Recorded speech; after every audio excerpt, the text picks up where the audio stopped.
l'avez bien compris, je viens de recevoir le iPhone 14 Pro Max. Aujourd'hui, on va essayer de découvrir ensemble est-ce que ce téléphone, est-ce que la caméra nous permet de créer du contenu rapidement et de qualité. Je vais tatouer et on va filmer la session de tatouage avec cet iPhone pour voir est-ce que pour moi c'est une qualité qui est assez bonne pour justement pouvoir poster sur YouTube, sur les réseaux sociaux, etc. À l'heure actuelle, je filme en général pour tout ce qui est contenu vlog.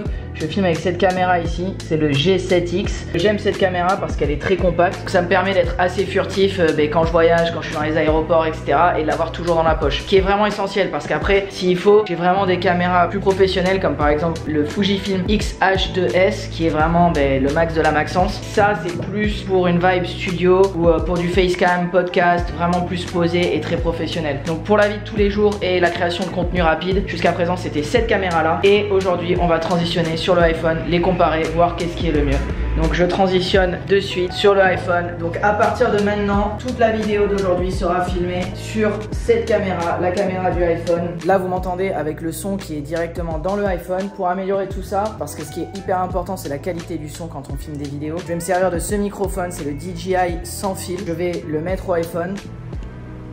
Donc voilà, là maintenant je suis avec un microphone professionnel. Je le tiens à la main mais j'ai juste avec un aimant à le mettre ici. C'est parti, on attaque, on filme du tatouage. Oh, boum. Aujourd'hui on va bosser sur ça. Nous avons Corentin qui vient de Dijon. Comme la moutarde, voilà c'est bon. On a commencé ça il y a 1 an. C'est une double sleeve de Sakura, donc des fleurs de cerisier. On peut voir qu'on a tout ce bras, tout le noir et gris, il est fait. Boum, ça va bien derrière. On va à l'intérieur avec le pec. Et on avait vraiment bien entamé celui-ci aussi. Et là aujourd'hui, l'objectif c'est de commencer le noir et gris et de le continuer demain. Demain, attaquer la couleur. Vite fait, là je viens juste de mettre le grand angle pour voir la différence. Donc en vrai, le grand angle c'est plus intéressant quand on essaye de vlogger ou prendre des vidéos d'ambiance. En général, quand je me sers d'une caméra, je me sers toujours d'un grand angle quand je me filme tout seul. Cependant, sur le iPhone, c'est pas le meilleur objectif. Donc normalement, la qualité est censée être moins bonne, mais je pense qu'elle est quand même correcte. On va faire un test sur Nico. Sur la moustache. La naissance de moustache. Tu vois, on peut toucher quand même. Oh, elle a quand même bien poussé en 2 jours. Pas mal.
Bon, très important. Une chose magnifique pour tous ceux qui me demandent pour le iPad. Grade japonais. Important, c'est un petit trick et astuce. Moi, j'aime pas dessiner sur le iPad quand il est avec l'écran naturel. Mais par contre, avec ce truc-là, voilà, je mets ces trucs-là et en fait, c'est une texture papier. Évidemment, c'est pas bleu, mais vraiment, en fait, ça donne une sensation plus de papier. Et celui-ci, je recommande. De toute manière, c'est un des best-sellers sur Amazon. Putain, je fais même de la pub pour Amazon. Non, mais sérieusement, ça, c'est de la bonne cam. Moi, je co-sign. Voilà, on vient de terminer pour aujourd'hui. Donc on a quasiment fini tout le noir et gris. Effectivement, on avait un petit peu surestimé la quantité de travail. Et en fait, on a quand même fait un cover quoi. En fait, ici, il y avait un lettrage qu'on a réussi à couvrir qui était la zone la plus douloureuse. De 1 à 10. Bien. 12. Exactement. Mais t'as bien tenu, c'est bien.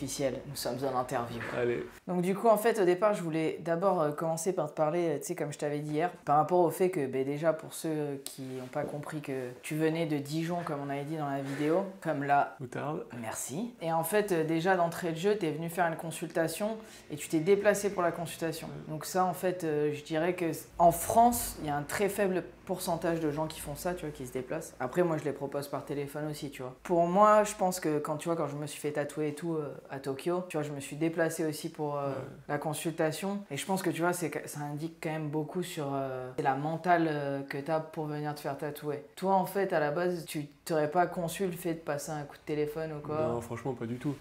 Déjà, un tatouage, surtout ce que j'ai, c'est pas rien, tu vois. Donc je me suis dit, je vais pas aller me faire tatouer chez le clampin du coin. Donc j'avais prévu de prendre des vacances. Je me suis dit, vas-y, je vais à Bordeaux. Puis pour rencontrer monsieur. Et attends, parce qu'au départ, je me souviens plus bien, mais tu savais pas exactement ce que... T'avais pas d'idée fixe, en fait, vraiment, Non. Donc en fait, c'est ça, moi, que je trouve... tu vois, où vraiment, en gros, t'es le client idéal. Non seulement t'es beau gosse, mais en plus de ça... Non, en fait, c'est que vraiment, en fait, j'ai l'impression, quand t'étais venu, mon souvenir, c'est que t'étais arrivé quand même avec une ouverture d'esprit qui était... Enfin, t'étais vraiment ouvert d'esprit, tu vois. Et en fait, surtout pour le tatouage traditionnel japonais, je dirais, tu vois, si tu veux être dans les normes, dans le sens où tu vas respecter les designs, etc., il y a des gars, des fois, ils viennent avec des idées, tu vois, genre, ouais, je veux une feuille de cerisier avec une carpe et Naruto derrière. Mais mec, tu vois, genre, tu fais des amalgames, tu mélanges tout et tu vois, ça fonctionne pas. Mais en plus de ça, c'est que je me souviens, à la base, t'étais même pas parti pour les pecs, en vrai. Ou t'avais au début, je voulais faire un bras. Ouais, ok, donc c'est ça. Un bras et arrêter au... Ouais, donc en fait, j'étais matrixé. Ouais. Non, parce qu'en fait, voilà, c'est ça, c'est que au final... T'as vraiment fait le truc méga trad. Je crois que j'ai pas eu du tout à batailler en fait. Je t'ai dit ouais, le mieux c'est de faire avec le pec, tu devrais faire les deux et tout. Ouais. Pourquoi? Genre c'est quoi la mentale justement qui fait que... Parce qu'au final, c'est ce qui se passe, la plupart des gens, ils vont venir, ils vont me dire ouais, je veux un bras, je veux pas le pec. Au final, ils vont me dire ah, ça serait bien d'étendre sur le pec. Et après, au ça final, fait dégueulasse quoi. Ouais, et puis non, ils vont me dire ouais, au final, t'avais raison, j'aurais fait les deux bras. Et c'est là que tu dis putain, mais en fait, si tu t'étais dit direct, t'aurais fait le truc propre, ça aurait été mieux. Toi, c'est quoi qui... Moi, franchement, j'avais juste envie d'avoir un truc clean et stylé. Pour l'instant, ça l'est, donc c'est cool. Ça peut partir en couille à tout moment. Non, on verra. Et non, enfin voilà, c'était vraiment avoir... comme tu l'as dit, j'avais pas forcément d'idée en tête. Je voulais vraiment un tatouage japonais, bien quoi. Et puis du coup, je suis venu. Voilà, le courant il est bien passé, donc c'est ça qui m'a plu aussi. Et puis surtout, j'ai kiffé ce que tu m'as proposé. Donc voilà, je me suis dit, allez feu quoi. C'est une bonne attitude en vrai. Et surtout, je pense que le fait de venir, encore une fois, tu vois, c'est pas... Dijon, Bordeaux, c'est pas très loin, mais en même temps, il faut le faire. Ouais. Mais moi, j'avais vraiment envie de voir si le courant passait, parce que on a passé déjà un peu de temps ensemble. Ouais. Donc bon, ça. Ouais, non, c'est clair, parce qu'on a quand même passé... T'étais resté 1h30, ouais, 1h30 ouais, easy. 2 heures peut-être. Ouais, même 2 heures. On avait bien discuté. Après, moi aussi, j'étais hyper curieux quand t'es venu. Je t'avais posé plein de questions. Normal. Ouais. Mais d'ailleurs, justement, on peut transitionner sur ça. Sur déjà le fait que je me souviens, tu vois, quand tu m'avais contacté, tu m'avais demandé est-ce que tu vois c'était accessible, etc. Ouais. Donc déjà, pour les gens qui... Donc moi, je connaissais pas, et je pense que comme on en parlait, tu sais, plein de gens ne connaissent pas. Mais la différence déjà, c'est paraplégique et tétraplégique. Ouais. Donc du coup... Pour ceux qui ne savent pas, tétraplégique, je te laisse l'expliquer. Ouais, alors donc moi je suis tétraplégique, donc un tétraplégique c'est une personne qui est touchée aux 4 membres, donc qui a un handicap sur les 4 membres, donc c'est pas forcément comme dans le film Intouchable là où le mec il est en fauteuil électrique et il bouge plus du tout les bras. Donc voilà, t'es touché aux jambes et puis dans les bras, moi typiquement, tu vois, je peux pas bouger les doigts, ou très très peu, et j'ai moins de muscles qui fonctionnent, donc j'ai pas de triceps, j'ai des muscles en moins dans les bras, et aussi j'ai pas de pec, j'ai pas d'abdos et tout ça. Alors qu'un paraplégique, c'est un mec qui aura forcément les mains et les bras corrects, quoi. Ouais, donc moi en fait, tu vois, je pense que dans ma tête, et je pense sûrement dans la tête de beaucoup de personnes, pour moi, tétraplégique, c'était vraiment tout ce qui est en dessous du cou, tu ne bouges pas. Tu vois. Carrément. Et là où j'ai halluciné aussi, c'est quand tu m'as dit que Grand Corps Malade, c'était un tétraplégique et qu'il y avait même des tétraplégiques qui finissent par remarcher en vrai. Ouais, t'as des mecs qui... des paraplégiques aussi, tu vois, qui finissent par remarcher, tout simplement parce que la moelle épinière, c'est ce qui fait que une fois qu'elle est touchée, tu peux plus marcher ou t'as des problèmes.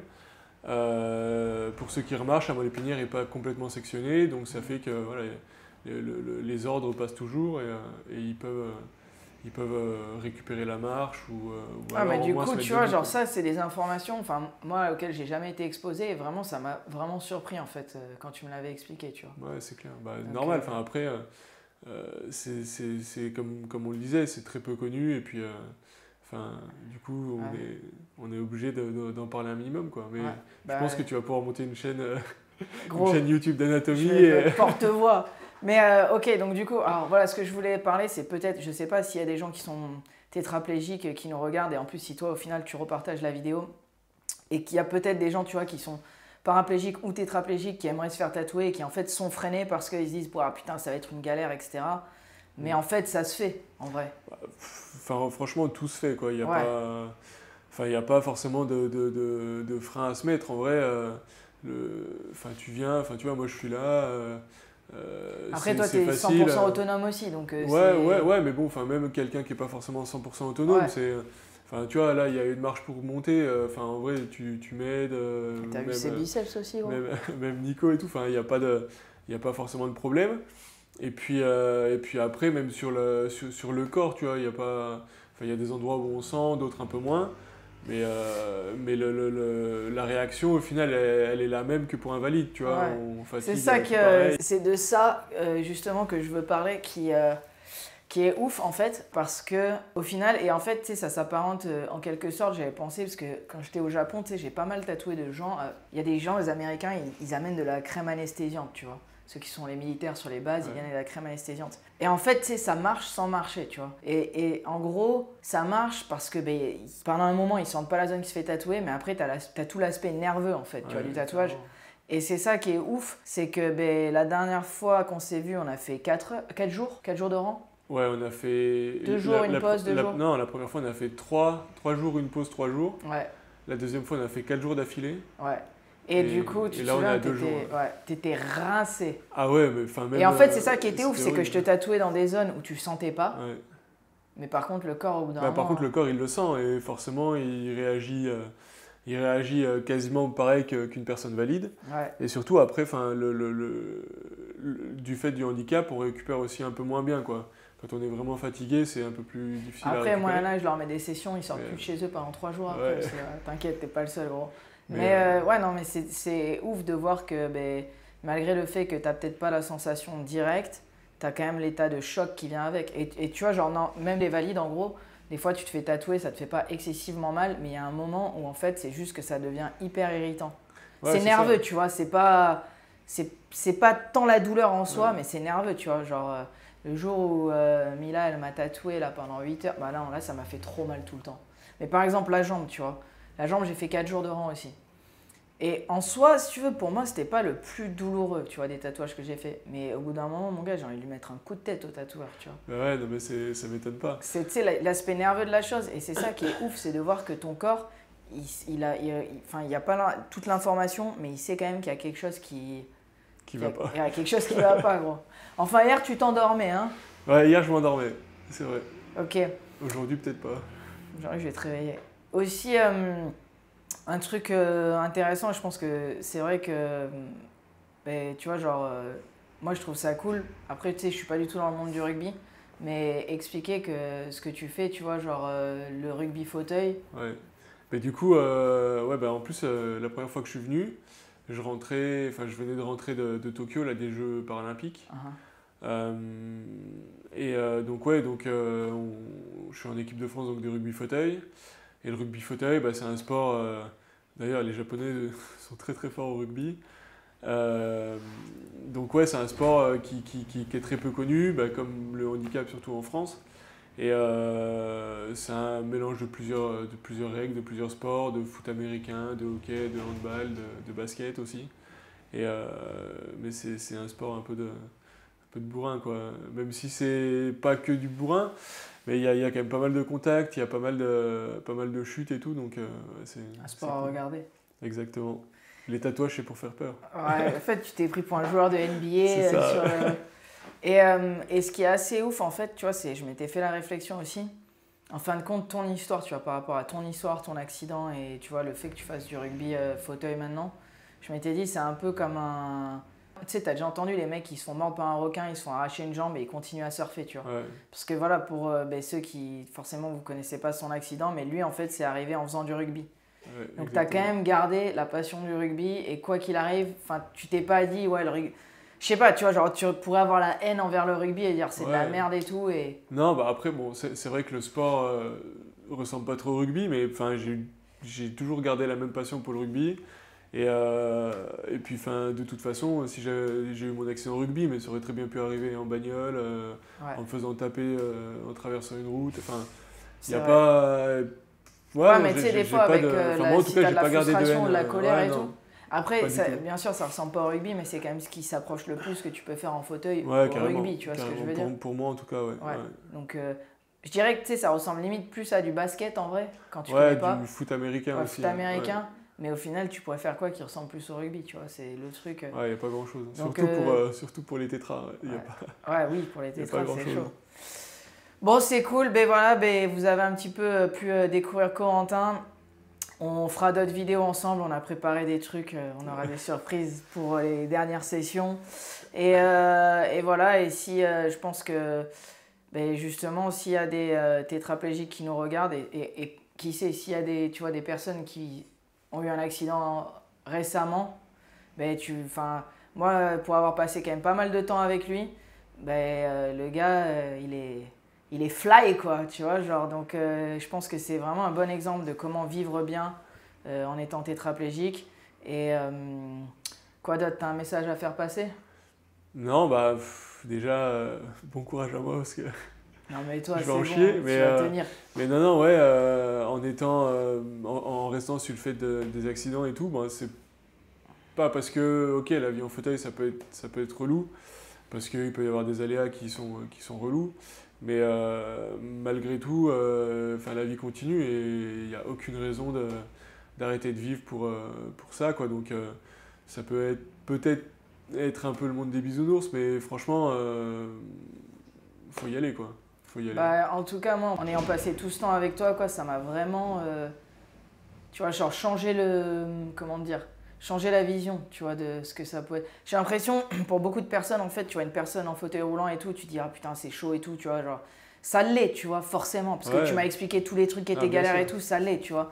Mais au final, vraiment, justement, en passant du temps avec toi, vu que, tu vois, genre, ton énergie et la manière dont tu te comportes, etc., vraiment, moi, ça m'a donné un point de vue du style, il y a des galères, et forcément, tu vois, c'est mal compris et tout, mais quand même, le gars, il vit bien, tu vois ce que je veux dire? Ouais, c'est ça, il y a des galères pour tout le monde, en vrai, que tu sois en fauteuil ou valide. Après, déjà, de toute manière, le premier truc, c'est dans la tête, tu vois, comment ça se passe. Donc, je trouve que c'est cool, tu vois, qu'on fasse cette interview et cette vidéo. Et tu vois, surtout, moi, ce que je me dis, c'est s'il y a des mecs, tu vois, comme tu m'avais dit, des fois, il y a des gars qui viennent d'avoir un accident et tu vas les voir pour essayer de les motiver et tout.